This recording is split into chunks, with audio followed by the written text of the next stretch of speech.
ದಲ್ಲಿ ಈಗ ಕಬ್ಜಾನ ನಿಮ್ಮ ಕರಿಯರಲ್ಲಿ ನಿಮ್ಗೆ ಅನಿಸಿದಾಗೆ ದೊಡ್ಡ ಬಜೆಟ್ ಸಿನಿಮಾ ನಿಮ್ಮ ವೃತ್ತಿ ಬದುಕಲ್ಲಿ ಈಗ ಅದನ್ನು ಮೀರಿಸಿ ಏನು ಮಾಡುವಂತಹ ಪ್ರಯತ್ನಗಳು ನಿಮ್ಮಲ್ಲಿದೆ. ಮತ್ತು ಇದು ಫಾದರ್ ಥೀಮ್ ವಿಡಿಯೋ ರಿಲೀಸು ಆದರೂ ತಾವು ಕೇಳಿದ್ರಿ ಅಂತ ಹೇಳ್ತೀನಿ. ಅದು ಇನ್ನೊಂದು ಪ್ರೆಸ್ ಮೀಟಲ್ಲಿ ತುಂಬ ವಿಚಾರಗಳು ಮಾತಾಡ್ತಿದೆ. ಅದನ್ನು ಆದಷ್ಟು ಬೇಗನೆ ಅದನ್ನೆಲ್ಲ ಹಂಚ್ಕೋತೀನಿ. ಮಾಡಿದೆ ಈಗ ಇದಾದಮೇಲೆ ಇನ್ನೂ ಏನೋ ಮಾಡಬೇಕು ಅಂತ ಕಲಿತೇ ಮಾಡಬೇಕು ಸರ್ ಎಲ್ಲ. ಹಾಗಾಗಿ ನನಗೆ ಅನ್ನಿಸ್ತು, ಒಂದು ಕಬ್ಜಾ ಮಾಡಿದಾಗ ಅನ್ನಿಸ್ತು ಖಂಡಿತ ಕಬ್ಜಾ ಕೆಲವರಿಗೆ ಇಷ್ಟ ಆಗಿರ್ಬೋದು, ಆಗದೇನೂ ಇರ್ಬೋದು.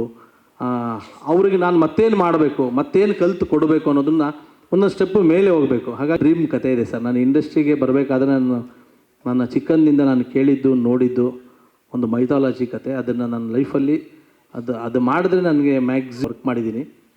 ಅದಕ್ಕೆ ಸಾಕಷ್ಟು ಪ್ರಿಪ್ರೇಷನ್ ಬೇಕು ಮತ್ತು ಕಲಿಬೇಕು, ಟೆಕ್ನಿಕಲಿ ಅಪ್ಡೇಟ್ ಮಾಡ್ಕೋಬೇಕು, ಅಳವಡಿಸ್ಕೊಳ್ಬೇಕು. ಇವಾಗ ಎ ಬಂದಿದೆ, ಎಲ್ಲಿ ಎಲ್ಲರೂ ಹೇಳ್ತಾರೆ ಏನು ಎ ಅಂತಂತಾರೆ. ಅದು ನಮಗೆ ಎಷ್ಟು ಅಡ್ವಾಂಟೇಜ್ ಅಷ್ಟೇ ಡಿಸ್ಅಡ್ವಾಂಟೇಜ್. ಒಂದೇ 4-5 ಸೆಕೆಂಡ್ಗಳ ಕಾಲ ಒಂದು ಫುಟೇಜ್ ಸಿಗ್ಬೋದು.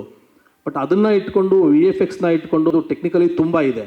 ಇದನ್ನೆಲ್ಲ ನಾವು ಇಲ್ಲೇ ಕೂತ್ಕೊಂಡು ಮಾಡಿದ್ರೆ ಆಗಲ್ಲ. ಅದನ್ನು ದೊಡ್ಡ ಸಿನಿಮಾ ಮಾಡಬೇಕಾದ್ರೆ ಪ್ರಿಪ್ರೇಷನ್ ಆಗಬೇಕು. ನಾನು ಕಬ್ಜಾ ಸಿನಿಮಾ ಮಾಡಬೇಕಾದ್ರೆ ನಾನು ಯಾಕೆ 3-4 ವರ್ಷ ತೊಗೊಂಡೆ ಅಂದರೆ ಇರೋ ಟೆಕ್ನಾಲಜಿನ ಅಳವಡಿಸ್ಕೊಂಡು.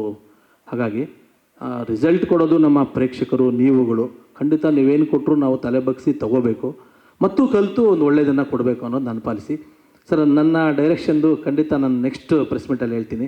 ಈಗ ಬರೀ ನಾನು ಇಲ್ಲಿ ಪ್ರೊಡ್ಯೂಸರು, ರಾಜಮೋಹನ್ ಡೈರೆಕ್ಟ್ರು, ನಮ್ಮ ಕೃಷ್ಣ ಬದರ್ದೊಂದು ಒಳ್ಳೆ ಸಿನಿಮಾ ಮಾಡಿದ್ದೀವಿ, ಅದ್ರ ಬಗ್ಗೆ ಮಾತಾಡೋಣ ಸರ್. ಚಂದ್ರು, ಇದು ಈಗ ಥೀಮ್ ನಿಮ್ಮ ತಂದೆಯವ್ರು ಬಂದು ಈಗ ಥೀಮ್ ಟೀಸರ್ ಬಿಡುಗಡೆ ಮಾಡಿದ್ರು. ಸೊ ನೀವು ಎಷ್ಟು ಎಮೋಷ್ನಲಿ ಕನೆಕ್ಟ್ ಆಗ್ತೀರಿ ಈ ಒಂದು ಸಿನಿಮಾಗೆ? ಸರ್ ಇದು ಫಸ್ಟು ನನಗೆ ರಾಜಮೋಹನ್ ಯಾರೋ ಗೊತ್ತಿಲ್ಲ,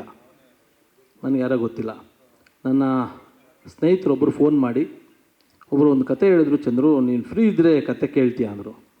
ನಾನು ಯಾರು ಕತೆ ಕೇಳಲ್ಲಪ್ಪ, ನಾನು ಅಷ್ಟೇ ಬರೆಯೋದು, ನನಗೆ ತುಂಬ ಎಕ್ಸ್ಪೀರಿಯೆನ್ಸ್ ಆಗಿದೆ ಅಂತಂದೆ. ಇಲ್ಲ ಇದೊಂದು ಸತಿ ಕೇಳು ಅಂತ ಕರ್ಕೊಂಬಂದರು. ನನ್ನ ಮುಂದೆ ಕೂರಿಸಿದ್ರು, ಇವ್ರನ್ನ ನೋಡಿದೆ, ಕೂತ್ಕೊಂಡ್ರು. ನನಗೆ ತಮಿಳು ಬರಲ್ಲ, ಇವನು ಹೆಂಗೆ ಹೇಳ್ತಾನೆ ಅಂತಂದರೆ ಇಲ್ಲ ನೀನು ಕೇಳಿಸ್ಕೊ ಅಂತಂದರು. ಅವ್ನು ತಮಿಳು ಸ್ಟಾರ್ಟ್ ಮಾಡ್ದೆ. ತಮಿಳಲ್ಲಿ ಫಸ್ಟ್ 2 ಲೈನ್ ಹೇಳಿದೆ, ನನಗೆ ಅರ್ಥ ಆಯಿತು. ಯಾಕಂದರೆ ನಾನು ಒಂದಷ್ಟು ಅಲ್ಲೆಲ್ಲ ರಿಲೀಸ್ ಮಾಡಿದ್ರಿಂದ ಅರ್ಥ ಆಗುತ್ತೆ. ಅವನು ಹೇಳಿದ್ದ ಮೊದಲನೇ 3 ಲೈನಿಗೆ ನಾನು ಕತೆ ಸ್ಟಾಪ್ ಮಾಡಿ ಆತನಿಗೆ ಅಡ್ವಾನ್ಸ್ ಕೊಟ್ಟು ಒಂದು ಅಗ್ರಿಮೆಂಟ್ ಮಾಡಿಸು. ಅಂದರೆ ಕತೆಗಳು ಸಿಗೋದೇ ಅಪರೂಪ, ಒಂದು ಎಮೋಷನ್ ಕತೆ. ಅದರಲ್ಲೂ ನನಗೆ ನನ್ನ ಫಾದರ್ ಅಂತ ನನಗೆ ಎಮೋಷನ್ ಮನುಷ್ಯ.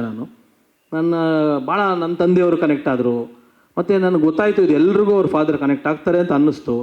ಸೊ ಖಂಡಿತ ಇದು ಜನ ಇಷ್ಟಪಡಬಹುದು ಅಂತ ನನಗೆ ಒಂದು ಪಾಸಿಟಿವ್ ಫೀಲ್ ಬಂದು ಇಮಿಡಿಯೇಟಾಗಿ ಅವನಿಗೆ ಅಡ್ವಾನ್ಸ್ ಕೊಟ್ಟು ಸ್ಟಾರ್ಟ್ ಮಾಡಿದೆ ಡೈರೆಕ್ಟ್ರಿಗೆ.